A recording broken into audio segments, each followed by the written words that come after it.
নমস্কাৰ পুনৰ আপোনালোকক সবকে সকলোকে স্বাগতম জনাইছোঁ ইতিমধ্যে মই মোৰ পেজত জনাইছোৱেই যে আজি অসমৰ এজন মহান সন্তানৰ বিষয়ে আপোনালোকক জনাম আলোচনা কৰিম চৰ্চা কৰিম তাৰ আগতে মই কিছু ডিক্লাৰেশ্যন আপোনালোকক দিবলৈ বিচাৰিছোঁ তথ্যৰ সিফাল হ'ব পাৰে সেয়েহে আমাৰ যুৱচামসকলক তথ্যৰ যদি সিফাল হয় কাৰেকশ্যন কৰি দিবৰ কাৰণে মই অনুৰোধ জনাইছোঁ আৰু নিশ্চয় আপোনালোকে ধৰিব পাৰিছে মোৰ চকু গুটি সোমাই গৈছে মানে পৰিস্থিতিয়ে বাধ্য কৰিছে ন মানে ভাল হৈছে মোৰ কাৰণেও বা সমাজখনৰ কাৰণেও আমি বেছিকৈ চৰ্চা কৰিব লগা হৈছে বেছিকৈ অধ্যয়ন কৰিব লগা হৈছে পৰিস্থিতিৰ সাপেক্ষে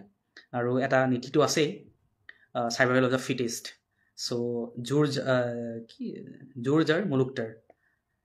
যোগ্য বৈজ্ঞ বসুন্ধৰা চ' এনেকুৱা এটা পৰিস্থিতিত যদি আমি তিষ্ঠি থাকিব লাগিলে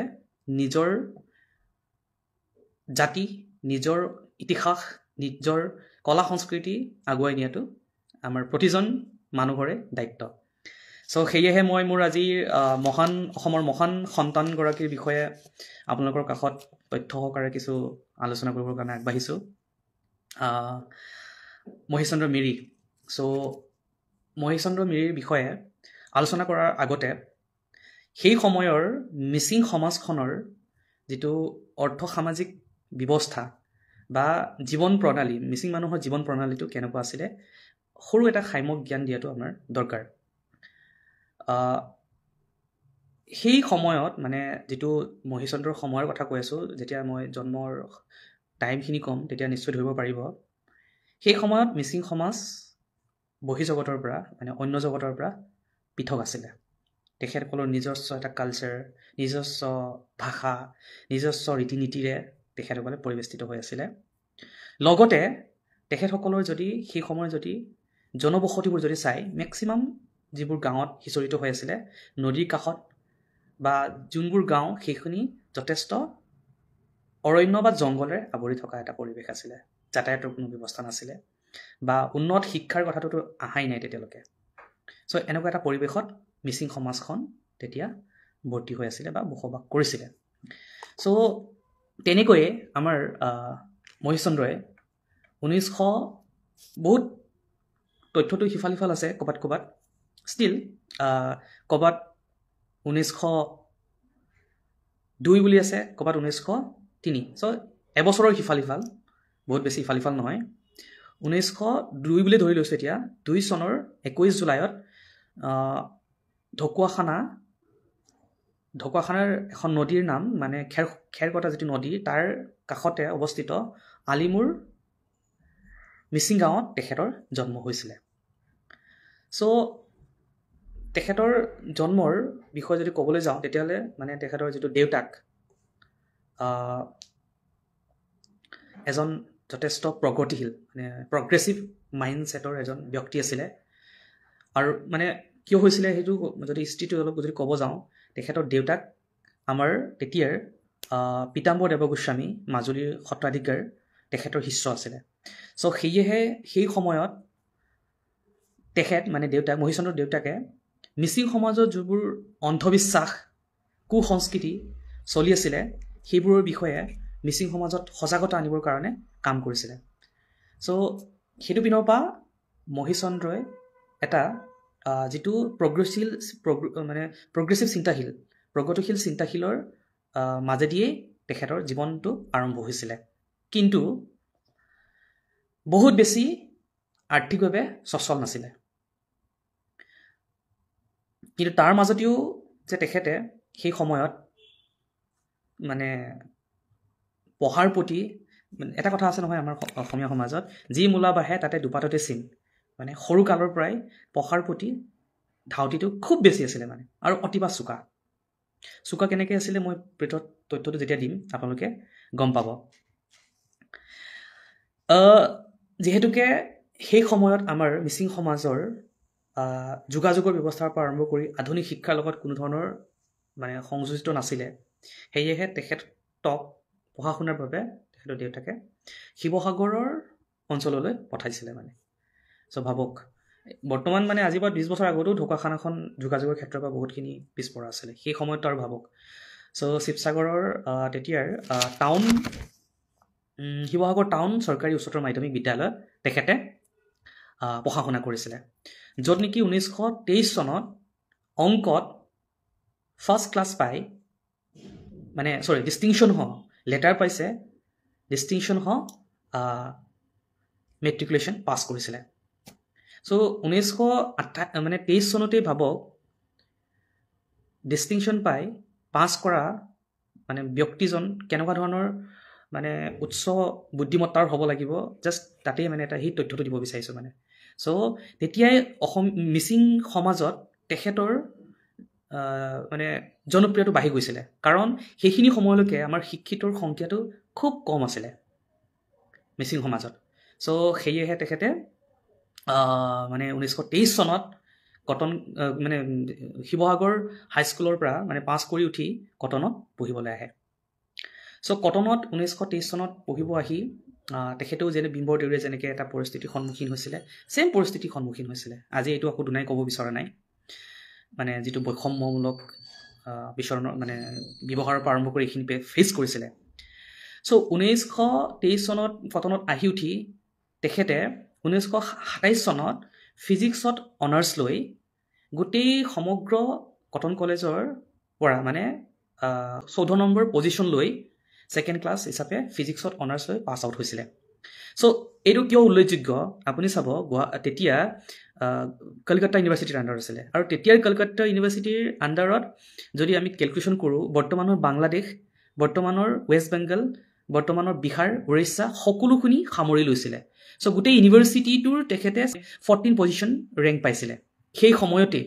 চ' তাতে ৰিফ্লেক্ট কৰে যে তেখেতৰ বুদ্ধিমত্তা চোকাৰ পৰা আৰম্ভ কৰি সকলোখিনি, তাকো ফিজিক্সত সেই সময়তে, আৰু তেখেতে প্ৰথম বিজ্ঞানত আমাৰ স্নাতক ডিগ্ৰীধাৰী। চ' সেই ধৰণে তেখেতে ওলাই আহিছিলে, আৰু পঢ়াত মানে আমি যিখিনি ৰেফাৰেঞ্চ পাওঁ নহয়,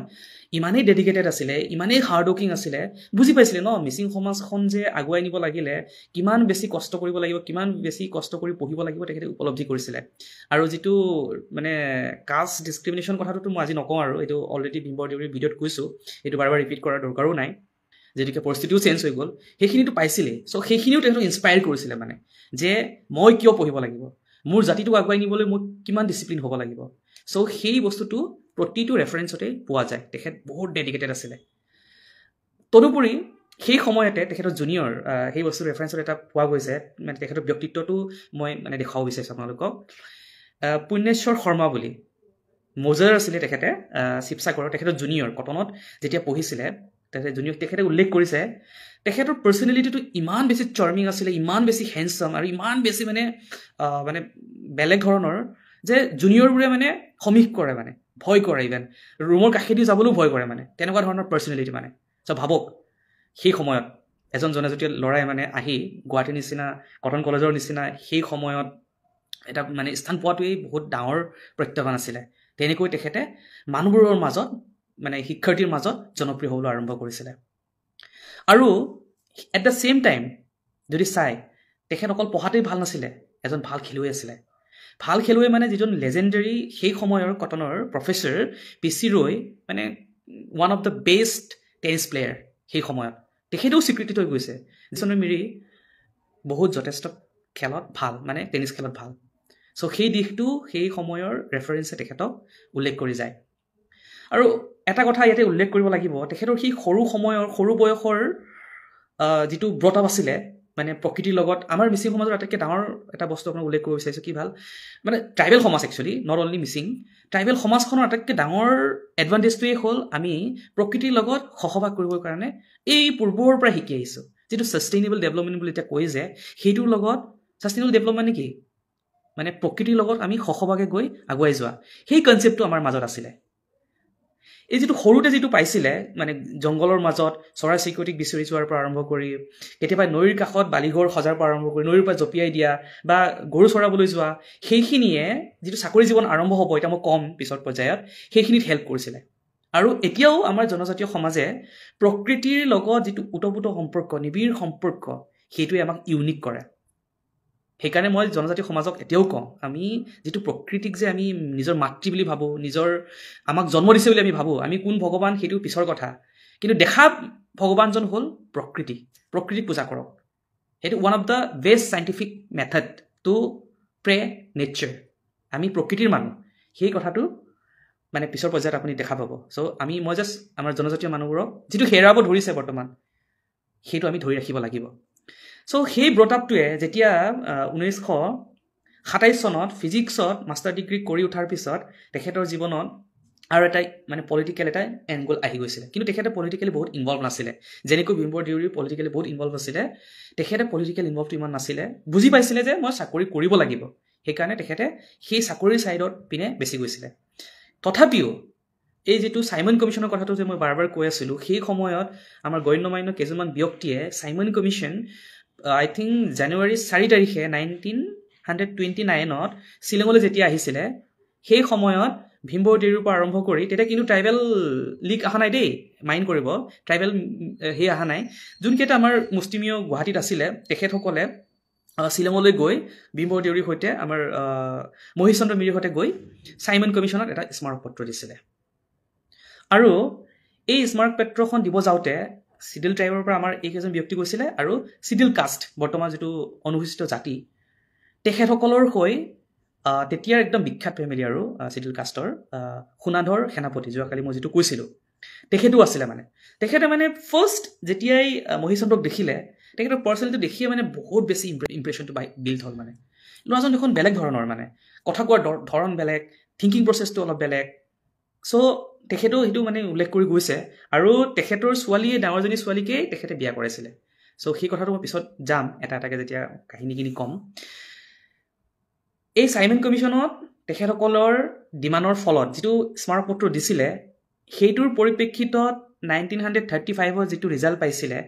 এই যে বিধানসভাত যে আমাক 4টা জনজাতিৰ কাৰণে ৰিজাৰ্ভ কৰিছিলে পলিটিক্যালি সেইটো বিকজ অফ বিম্বৰ দেউৰী মহিষ চন্দ্ৰ মিৰি সেই হিষ্ট্ৰীটো কিন্তু সদায় মনত ৰাখিব আমি আমাৰ আগৰ মানুহখিনিৰ কন্ট্ৰিবিউশনটো যে কৰিব লাগে যে এনেকৈ কৰিব লাগিব চ' তেখেতসকলে মানে মহিষ চন্দ্ৰ মিৰিৰ হতে বিম্বৰ দেউৰীৰ হতে সেই সময়তে ভিজনটো দেখিছিলে যে আমি বঞ্চিত মানুহখিনি কমিশনৰ ওচৰত যদি স্মাৰক পত্ৰবোৰ যদি নিদু আমি তেতিয়াহলে আমাৰ আহিব লগা প্ৰজন্মৰ কাৰণে একো দি থৈ আহিব নোৱাৰিম চ' মই এই কথাবোৰ যে কৈ আছো যে মই মানে বৰ্তমান প্ৰজন্মৰ মানুহখিনিকো কৈ আছো যে আমি কেনেকে 100 বছৰৰ কথা ভাবিম আহিব লগা 500 বছৰৰ কথা ভাবিম কাৰণ জাতি হিচাপে থাকিব লাগিব নহয় নিজৰ আইডেন্টিটি আমি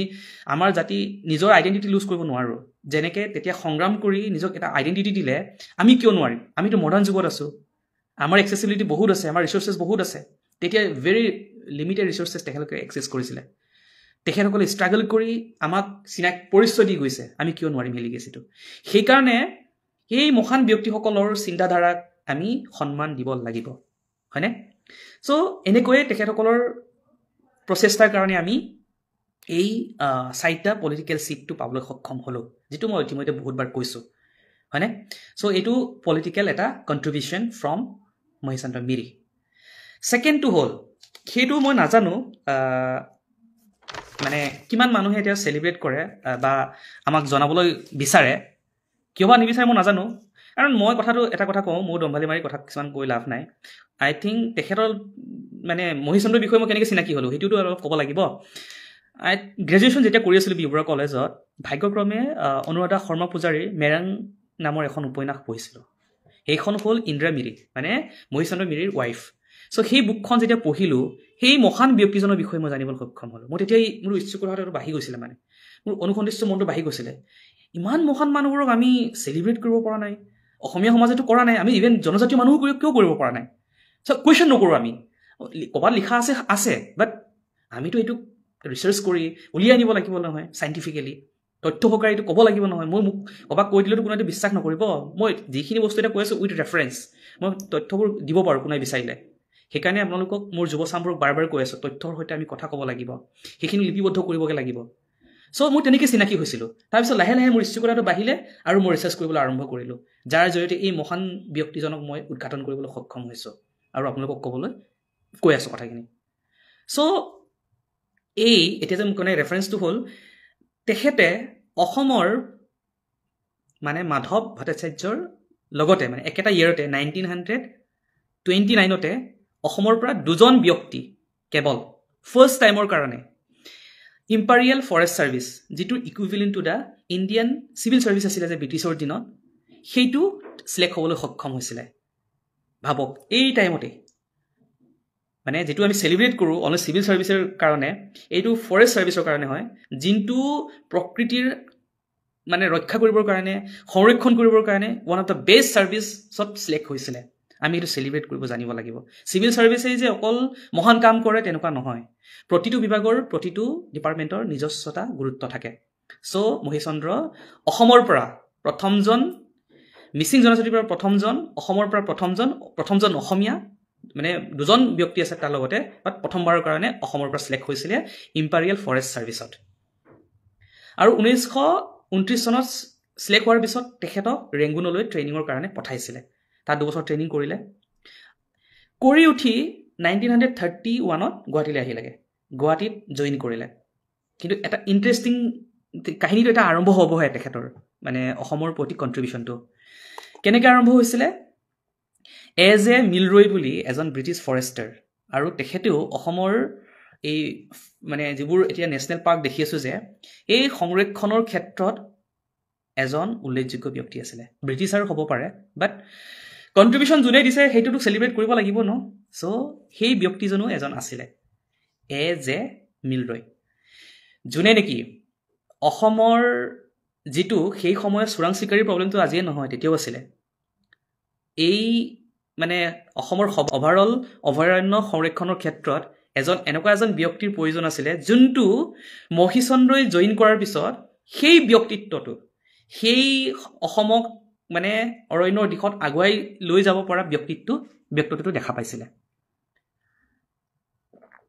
জ্ঞানীহে জ্ঞানীৰ মানে জ্ঞানৰ মানে জ্ঞানীহে জ্ঞানীৰ সেইটো বুজে ন চ' তেখেতে কি কৰিলে আই থিংক 1934ত ট্ৰান্সফাৰ দিলে এইখিনি টাইমতে মানে আমাৰ যিটো এই যে কৈছিলোঁ সোণাধৰ সেনাপতিৰ ডাঙৰজনী জীয়াৰী ইন্দিৰা মিৰি বুলি তেখেতক বিয়া কৰাইছিলে মানে 1932ত ইন্দিৰা গান্ধীক অলৰেডি বিয়া কৰাই গুৱাহাটীতে বিয়া কৰাই আছিলে আৰু চ' যেতিয়া সেই মিলৰয়ে তেখেতক ক'লে যে তুমি কিবালৈ যোৱা কাজিৰঙালৈ যোৱা চ' যিটো ৰ'ব বাগৰি ৰেঞ্জ যিটো কাজিৰঙা তালৈ ট্ৰান্সফাৰ হ'ল তেখেতক আৰু তাত ট্ৰান্সফাৰ হৈ তেখেতৰ যিটো সেই সৰু কালৰ যে ব্ৰতাপটো যে প্ৰকৃতিৰ লগত থকা মানে প্ৰতিটো জীৱ জন্তুক বুজি পোৱা সেইটো তাৰ পৰা আহিছিলে মানে সংস্কাৰবোৰ যে ঘৰৰ পৰা আহে বুলি কৈছে বা সৰু কালৰ সংস্কাৰবোৰ যে ডাঙৰত আহে বুলি কৈছে সেইটোৱে এতিয়া বৰ্তমান তেখেতক 1932 চনত বা এই 34 চনত কাম দিবলৈ আৰম্ভ কৰিলে মানে তেখেতে বুজি পালে যে কাজিৰঙাৰ প্ৰতিটো জীৱ জন্তুক এটা কথা আৰু এটা বস্তু উল্লেখ কৰি ল'ব লাগিব মিচিং যাব কাজিৰঙাৰ কাহিনীটো অলপ ক'ব লাগিব নহয় ন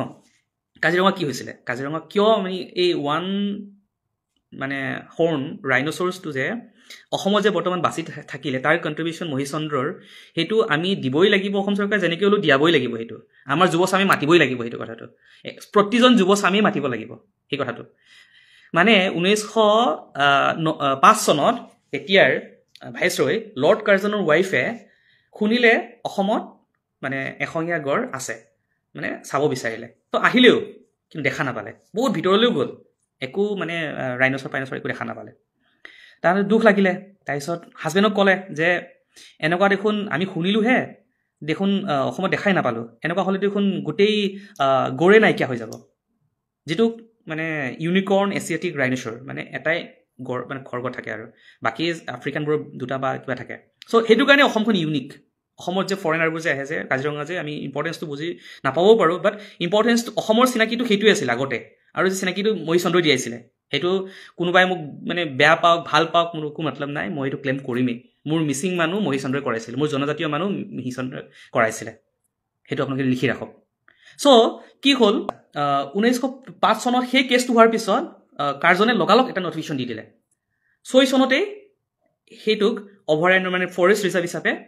ফৰেষ্ট হিচাপে ডিক্লেয়াৰ কৰালে আৰু 1916 চনত সেইটোক গেম চেংচুৰী হিচাপে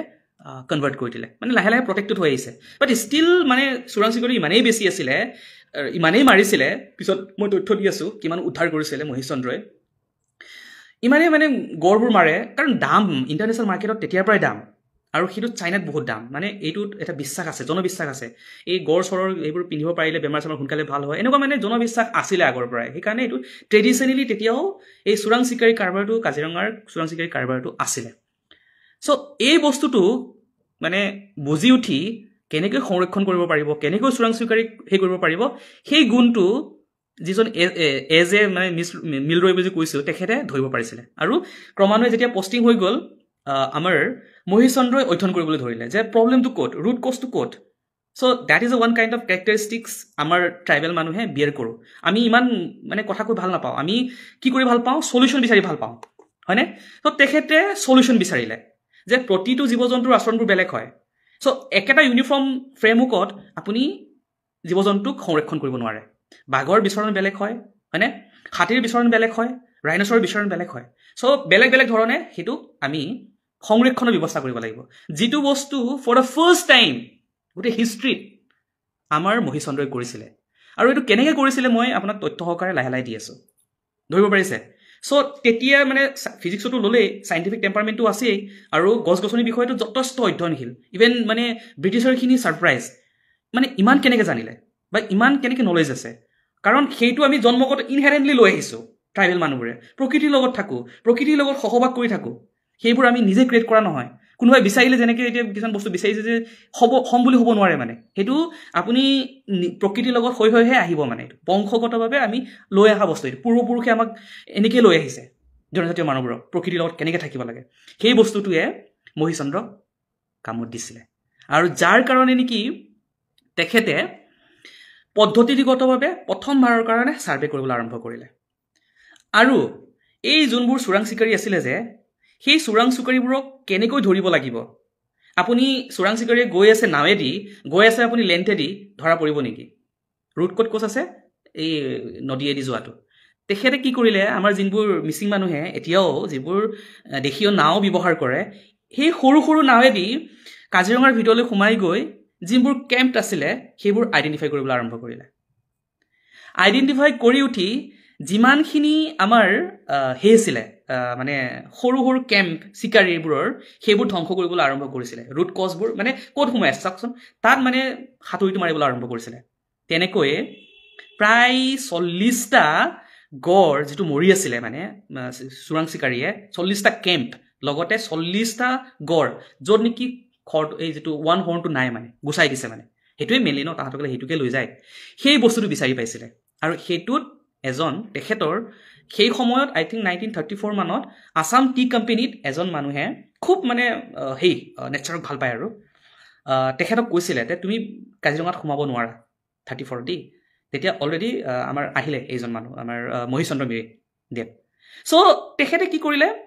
মানে এই কথাটো উল্লেখ কৰিছে দেই তেখেতে মানে এইবোৰ লিপিবদ্ধ মই মুখেদি মই নিজে কাহিনী বনাই থকা নাই ইয়াতে লিপিবদ্ধ কৰিছে সেই কথাটো যে এইজন অফিচাৰে ব্ৰিটিছৰ আণ্ডাৰত থাকি উঠি অসমক বিশ্বৰ মেপত কেনেকৈ দিছিলে মই এতিয়া আপোনালোকক তথ্য সহকাৰে কৈ দিম কি লিখিছিলে ঠিক আছে চ' তেখেতৰ যিটো কাম কৰা ষ্টাইলটো দেখি এই মই তেখেতৰ বিষয়ে প্ৰথমতে কৈ লওঁ যিটো EP ঘি এইটো তেখেতে এটা বুক লিখিছিলে হা মই জাষ্ট 1 মিনিট মোক দিয়ক বুকখনতো উল্লেখ কৰিব লাগিবতো এইটোত পাব আপোনালোকে EP ঘি আছিল author of the wild life of India হা কোনো যদি বিচাৰিব পাৰে মানে বিচাৰিলে wild life of India and one of the architect of Kaziranga বুকখনৰ নামটো মানে তাত উল্লেখ কৰিছে কি বুলি উল্লেখ কৰিছে গম পায়নে আপোনাক কৈ দিছোঁ মহিচন্দ্ৰৰ যিটো স্কিল আৰু যিটো কামৰ প্ৰতি ডেডিকেশ্যন সেইটোক চাই উঠি তেখেতে ডেছক্ৰিপশ্যন দিছে সেই কোম্পানীৰ মেনেজাৰজনে যোনে নেকি কাজিৰঙাত গড় চাব আহিছিলে কি বুলি কৈছিলে জানেনে I have talked with the forest officer who was the first to be deputed প্ৰথমবাৰৰ কাৰণে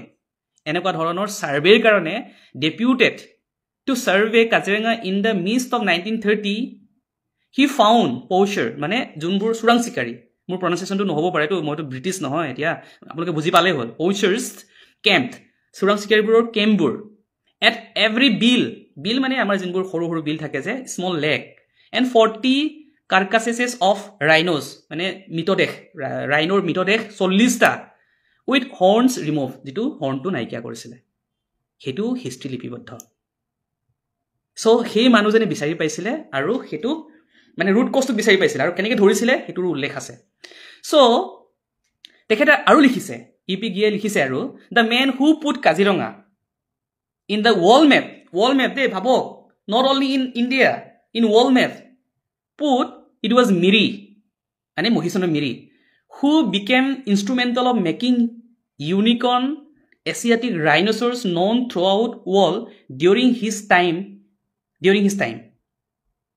তেখেতৰ গোটেই লাইফটোত গোটেই অসমখনক সেপাৰেটকে ভাৰত বুলি নহয় দেই তেতিয়াতো আমি ব্ৰিটিছৰ আণ্ডাৰতহে আছো ইণ্ডিয়া কনচেপ্টটো পিছত আহিছে মানে অলপ আহিছে কিন্তু নিজৰ আইডেণ্টিটিটো তেতিয়া অসম বুলি আছে তেতিয়াই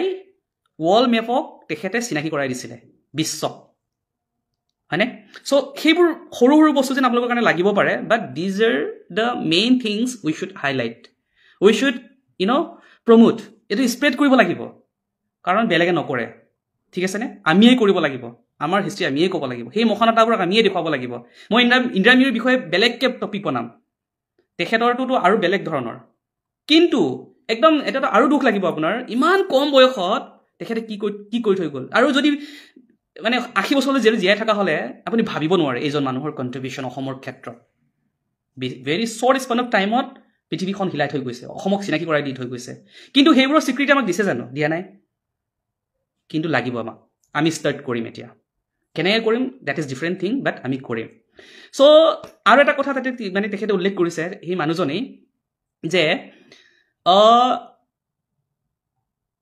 during his time he caught the first live rhino জীৱিত rhino মানে ধৰিছিলে in Kaziranga which was sent to US যোনটো US লৈ পঠাইছিলে জীৱিত এটা গড় মানে কিবাই চ' সেইটো তেখেতসকলৰ মানে জোট ৰাখিবৰ কাৰণে লৈ গৈছিলে আৰু উল্লেখ কৰিছে Kaziranga most precisely the rhinos have made map of Assam more prominent in the world at last চ' তেনেকৈয়ে ইউনিকৰ্ণ এছিয়াটিক ৰাইনোচৰে অসমক বিশ্বৰ বুকুত প্ৰতিষ্ঠা দিছিলে চ' সেইটো যে আমিও যে এতিয়া পাই আছো যে সেইটোৰ যদি চাইণ্টিফিক ৰিচাৰ্চ কৰি সেই সময়ত প্ৰিজাৰ্ভেশ্যনৰ যদি কাম যদি আৰম্ভ নকৰা হ'লে আজি মানে মই প্ৰট'কল ডিউটি কেতিয়াবা মাৰোঁ মানে অসমক ক'ত লৈ যাওঁ এনেকুৱা টাইপ লাগে মোৰ মানে গেছবোৰক Kaziranga one of the best place to give them our heritage হয়নে চ' সেই বিহাইনত থকা মানুহজনক স্বীকৃতি দিবৰ কাৰণে আমি মাত মাতিব লাগিব নাই আমি ক'ব লাগিব নাই হয়নে চ' সেইটো সময় আহিলে এতিয়া মই ক'ম প্ৰতিটো যিমান নেশ্যনেল পাৰ্ক আছে অসমৰ প্ৰতিটো নেশ্যনেল পাৰ্কত তেখেতৰ এটা প্ৰতিমূৰ্তি থাকিব লাগিব আৰু থকাটো উচিত তেখেতে ডিজাৰ্ভ কৰে এইটো মানে আমি এনেই কিবা মানে এনেই কৈ থকা যেন কথাবোৰ নহয় আমি দিলছে কৈ আছোঁ যোনে হিষ্ট্ৰী মানে এটা কথা লক্ষ্য কৰিব দেই যি জাতিয়ে পূৰ্বজৰ কণ্ট্ৰিবিউশ্যনক চেলিব্ৰেট কৰিব নোৱাৰে সেইবোৰ মানুহে মানে যোনবোৰ গ্ৰেটফুল নহয় সেই কমিউনিটিবোৰ বিশ্বৰ বুকুত লাহে লাহে মানে নাইকিয়া হৈ যায় ৰাছিয়াৰ হিষ্ট্ৰী জানেনে ৰাছিয়াই যোনবোৰ মানুহে ৰাছিয়াক বনাইছিলে প্ৰতিজন মানুহক স্বীকৃতি দিয়ে চেলিব্ৰেট কৰে অসমীয়া জাতি যদি জীয়াই থাকিব বিচাৰে প্ৰতিজন মানুহক প্ৰতিজন সেই আমাৰ পূৰ্বপুৰুষক অসমীয়া হিচাপে স্বীকৃতি দিয়ক জনজাতি হিচাপে মোক নালাগে বাৰু অসমীয়া হিচাপে দিয়ক অসমীয়া হিচাপে সেই কাজিৰঙাক চিনাকি দিয়া মানুহজনক প্ৰসাৰিত কৰক সম্প্ৰসাৰিত কৰক যি কৰক চিনাকি দিয়ক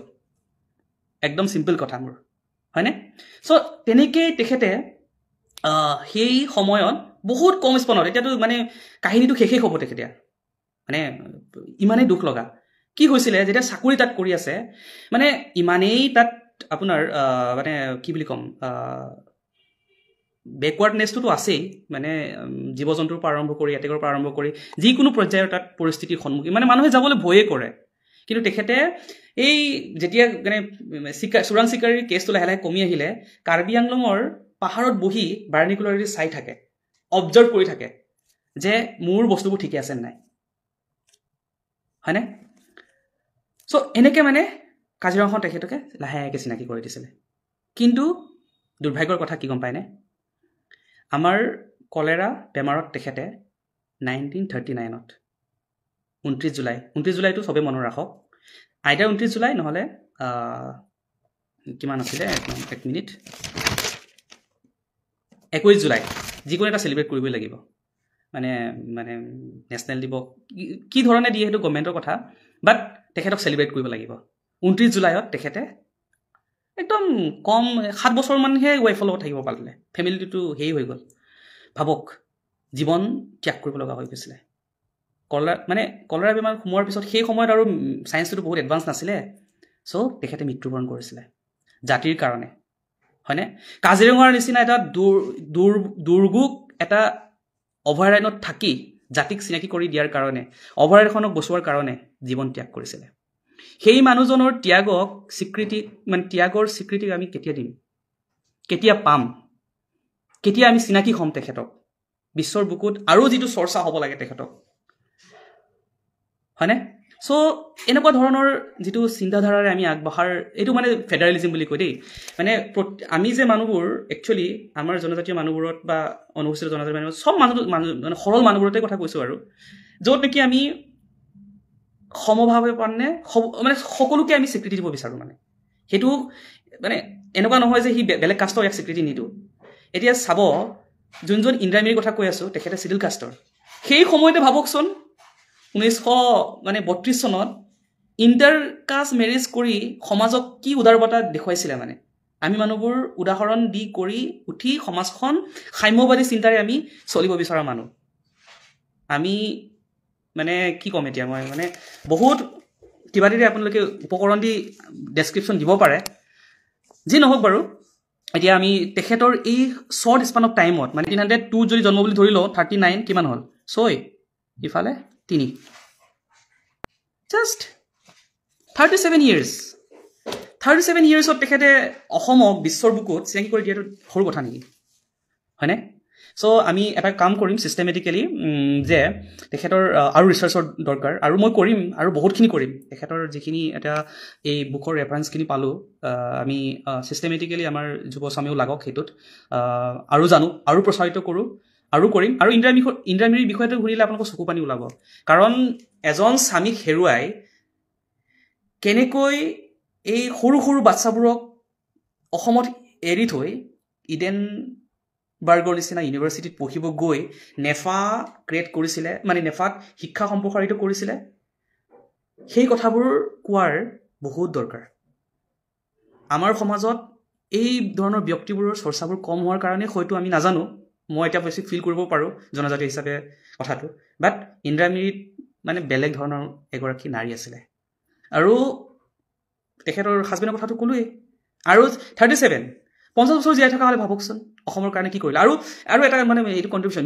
মিচিং সমাজৰ কণ্ট্ৰিবিউশ্যনটো মই ক'ব লাগিব নহয় এতিয়া ন তেখেতে যেতিয়াই সময় পাইছিলে সমাজৰ এই আমাৰ যিটো অন্ধবিশ্বাস চলি আছিলে যে সেইবোৰক ঠিক কৰিবৰ কাৰণে তেখেতে মানে গাঁৱে গাঁৱে গৈছিলে আমাৰ ৰাস্তাবোৰ ঠিক নাছিলে তেতিয়া বুজাইছিলে যে ৰাস্তা কিয় দৰকাৰ ৰাস্তা থাকিলে কমিউনিকেশ্যন থাকিলে আপুনি কেনেকৈ স্কুললৈ যাব পাৰিব মানে ৱে অফ লিভিংটো লাহেকৈ তেখেতে সম্প্ৰসাৰিত কৰিবলৈ আৰম্ভ কৰিছিলে আৰু যদি 50 বছৰ জীয়াই থকা হ'লে মিচিং জাতিটো আমি কোনটো পৰ্যায়লৈকে যাবগৈ পাৰিলো হয় তেখেতৰ পলিটিকেল লাইফটো আৰম্ভ কৰিবই নাপালে নহয় এই আমাৰ অভয়াৰণ্য সংৰক্ষণতেই লাগি থাকিলে হয়নে চ' এই 37 এজতে যদি আমাক অসমক যদি ইমানখিনি দি থৈ যাব পাৰে তেখেতৰ স্বীকৃতিটো আমি কৰিব লাগিব হয়নে আৰু বেছি দীঘল নকৰোঁ যি নহওক বহুত বহুত ধন্যবাদ আৰু এনেকৈয়ে জনজাতীয় মানুহৰ বা অন্যান্য জনগোষ্ঠীৰ যোনসকল জনমানসৰ পৰা মানে সেই হৈ থকা নাই মানে প্ৰকাশ কৰি থকা নাই সেই মানুহবোৰক আমি আপোনালোকৰ লগলৈ লৈ আনিম জাষ্ট আপোনালোক আমাৰ লগত থাকক মই চেষ্টা কৰি যাম মই অধ্যয়ন কৰিম মই আপোনালোকক তথ্যবোৰ দিম আৰু মানে সেইখিনি স্প্ৰেড কৰাটো আপোনালোকৰ দায়িত্ব ইয়াত কোনো ধৰণৰ মই পইচা পাতিৰ কথা ভাবিও মই এইবোৰ লাইফ চাইভ নাহোঁ দৰকাৰো নাই ভগৱানে যিখিনি দিছে এইখিনি মোৰ যথেষ্ট কিন্তু এজন সচেতন নাগৰিক হিচাপে এটা কথা কওঁ দেই এই তেতিয়াৰ মানুহবোৰ ইমান ষ্ট্ৰাগল কৰি